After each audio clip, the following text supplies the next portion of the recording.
Hey there, cats and kitties. I am the Blues Man, Johnny Blues, and with this video, I want to talk briefly about another comic trade volume that I picked up at my local library and just finished reading recently. That being Volume 1 of Peter David's run on X Factor, and basically featuring art from Ryan Sook as well as Dennis Coletto, and collecting issues 1 through 6 of, I guess, this particular Peter David run, following on from The House of M, which I haven't actually read. But X Factor, this was an interesting read to me because X Factor, going back to the 90s when the regular X-Men titles were really hitting their stride and hitting their peak. You had the animated series. I kind of felt like it was a little too niche for my tastes, a little too much of a fad to a point. So I kind of gravitated toward what I saw as the underdog, that being X Factor. And due to mitigating circumstances over so many years, life happening, I don't remember a lot of the details of the run that I read back in the day, except to say it had a certain feel. I was hoping that this particular volume would hit all those notes of nostalgia and everything like that. And I kind of had a different experience after reading through it. It wasn't quite hitting those nostalgic notes, even though some of the characters are familiar to me, and some of them are holdovers from those days that I was reading it. There are new characters and such like that, and just an interesting framework, to say the least. Now, basically, the team consists of the multiple man Jamie Madrox. He is the leader of the team, essentially. You have Strong Guy, Wolfsbane, Siren, and Monet. And then you have Richter, who's kind of, in the early going.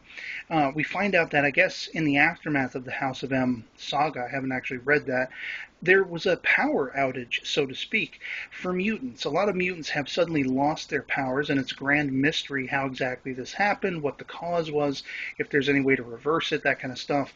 And Richter's one of these guys who lost his powers, and suddenly he's lost his will to live. So he's very much at the top of a building, ready to jump off. And Madrox sends one of his duplicates, or dupes, to kind of try to talk him out of it. And we find out that this version of Madrox, in any case, is somewhat sociopathic and tries to kind of con Richter into jumping. In fact, he pushes him at one point, and were it not for Monet's timely intervention, Richter would have been a splatter on the ground. But then we, continue to basically follow the team as they're dealing with things like an uproar going on in Mutant Town, people coming in and sort of trying to now beat down on the mutants that once had powers. Now that they don't, they're weak and all that kind of stuff. A lot of racial judgment and stuff like that, species judgment, what have you. And them trying to quell that, as well as dealing with this group called Singularity, who I'm not exactly sure what they amount to, except they're doing a lot of nefarious things. They're trying to kill some of the X Factor team and such like that. In one case, Siren gets beaten and bloodied to, within an inch of her life. She ends up kidnapped after that by yet another mutant who lost his powers, who's very psychotic, who threatens to basically cut out her voice box because, she is basically the daughter of Banshee. She has that sort of sonic scream power and all this stuff. And then you got this new girl, Layla, who is a girl who, air quotes, knows stuff. And she keeps kind of leading X Factor in certain directions with hints and, manipulative talking and stuff like that, because she has an awareness from the future. At least that's what she believes. And we find out that she's an orphan, and basically Wolfsbane and Jamie want to go in and kind of rescue her, and they kind of do by the end.